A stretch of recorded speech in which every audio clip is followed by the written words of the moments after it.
Alors, pour rester calme, il faut respirer comme il faut, calmement.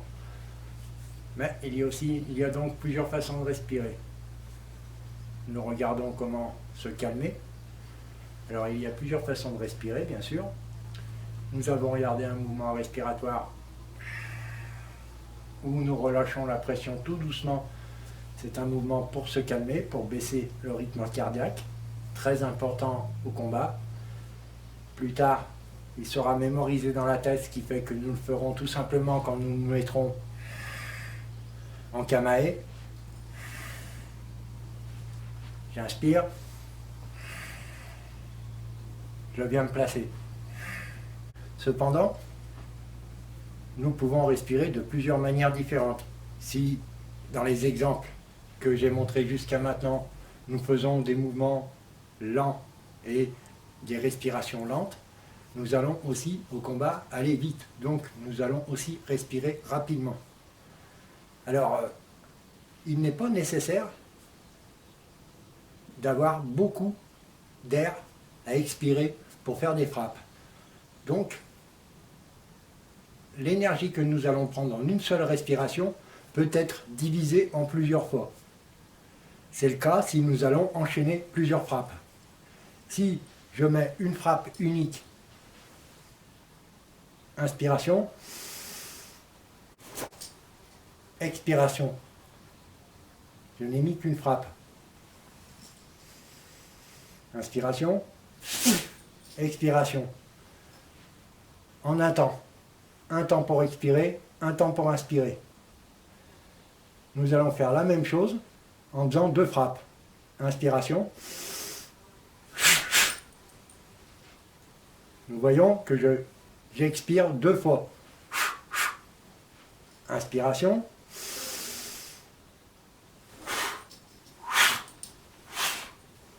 Trois fois. Donc, nous pouvons expirer en 3 temps, voire même 4 temps, et inspirer en un seul temps. Nous pouvons aussi inspirer plus vite, expirer plus vite. Il y a une multitude de façons de se servir de la respiration. Le tout est de bien la gérer. Nous allons voir que donc, nous expulsons sur une frappe unique. Sur une frappe unique, nous avons tendance à expulser lentement l'air, puis fortement vers la fin. Inspiration. Expiration. La contraction juste vers la fin. Sur deux frappes. Inspiration. Nous allons relâcher 3 fois. Alors nous apercevons que nous avons possibilité de faire des cycles respiratoires de façon différente à chaque fois, suivant les enchaînements que nous allons faire. Si nous prenons par exemple la série de coups de poing Wing Chun, nous allons rester en expiration le temps de mettre nos coups de poing. Inspiration, inspiration, expiration.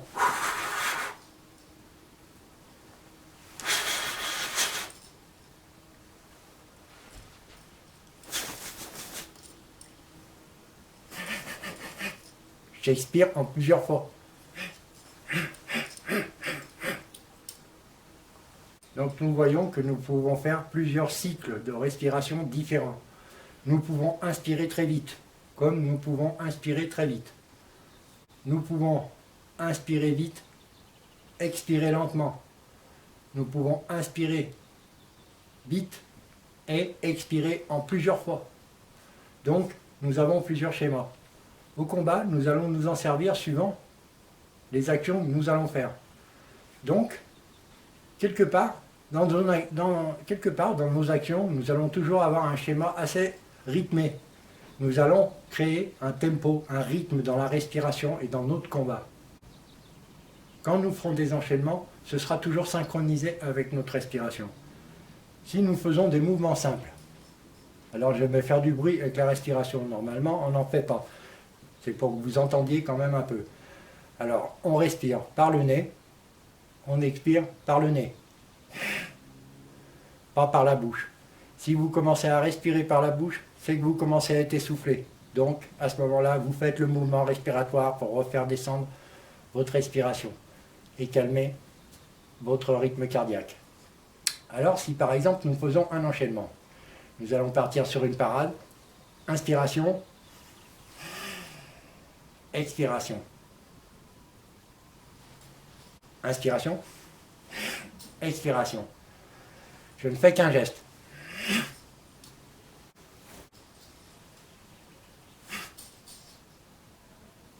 Mais on peut enchaîner plusieurs.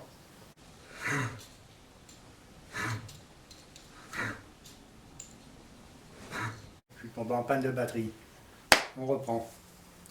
Alors, sur un enchaînement, on voit qu'on peut expirer en plusieurs fois et reprendre sa respiration rapidement. Si nous devons refaire de nouveau un enchaînement, nous allons procéder pareil. Peu importe le nombre d'actions que vous allez faire, vous savez que vous avez tout de même de l'air toujours en réserve. Même si vous faites plusieurs actions de suite avec plusieurs enchaînements, même si vous faites des actions longues, vous savez que vous pouvez expirer très peu d'air dans chaque frappe. Ce qui compte, ce n'est pas d'expirer beaucoup d'air pour donner de la puissance, c'est de la manière que nous allons le comprimer.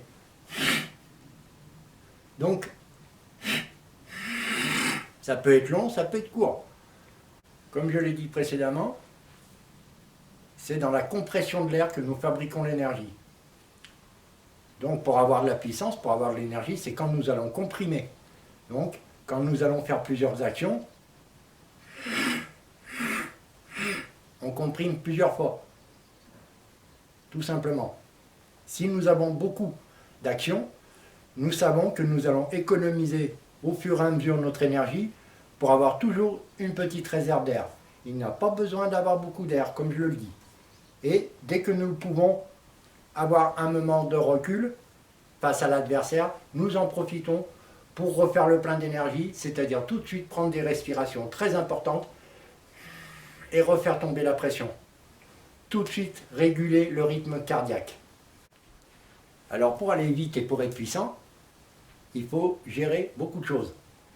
La respiration en fait partie, encore une fois, mais ce qui est important, ça va être la manière dont nous allons être relâchés pour pouvoir aller vite. Si nous sommes contractés, nous n'irons pas vite, il y a des freins partout, le corps est bourré de freins. Donc, sur le moindre petit geste, même les plus habituels, vous allez voir que si vous êtes très relax au départ, et que vous compressez, que vous comprimez l'air au moment d'expirer juste dans vos frappes, vous récupérez de l'air rapidement, vous régulez votre respiration, vous continuez vos enchaînements. C'est pour ça que je parlais de tempo. Quand vous allez vous battre, vous allez 1, 2, 3, 4, 1, 2, 1, 2, 3, 4. Il va y avoir plein de rythmes différents. À chaque fois qu'on va pouvoir avoir un temps de libre, on décompresse. Plus on est habitué, plus on décompresse vite. Plus on maîtrise, plus on décompresse vite. Il n'est plus nécessaire de faire le mouvement, il est dans la tête, il suffit d'y penser, et on le fait. Alors on va regarder plusieurs exemples, issus de vidéos précédentes, je vais vous mettre des petits extraits. Alors nous allons regarder une frappe unique, les frappes puissantes. Nous allons regarder le revers, qui est très utilisé, donc avec le pas chassé, Saiki, pas chassé, revers. Nous allons regarder ça. Nous allons voir les enchaînements au ralenti, comment respirer dessus, comment reprendre sa respiration, ainsi de suite. Alors pour ce qui est du relâché, nous allons prendre un exemple sur le revers. Quand nous allons être ici, que l'on veut venir avec notre revers, si on veut frapper vite, que ce soit en partant du haut ou en partant du bas, il faut que le geste soit très souple au départ.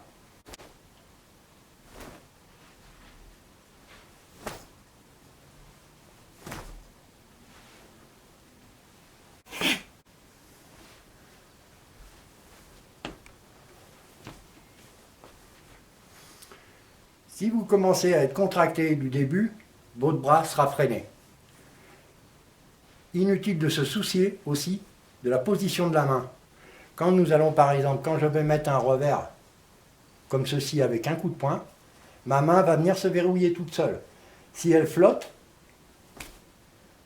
au moment où elle arrive là, elle se verrouille. Donc si vous maîtrisez vos distances, inutile d'écrisper au départ. Le poing se fermera juste à la dernière fraction de seconde, avant de taper. Alors, regardez un peu l'application donc, du Qigong dans ses mouvements, on le retrouve partout donc.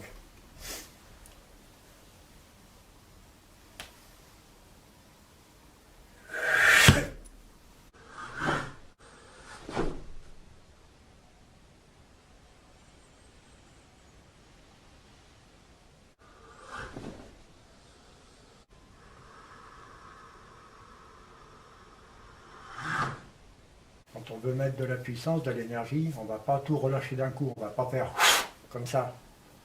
On va relâcher d'abord un peu la pression.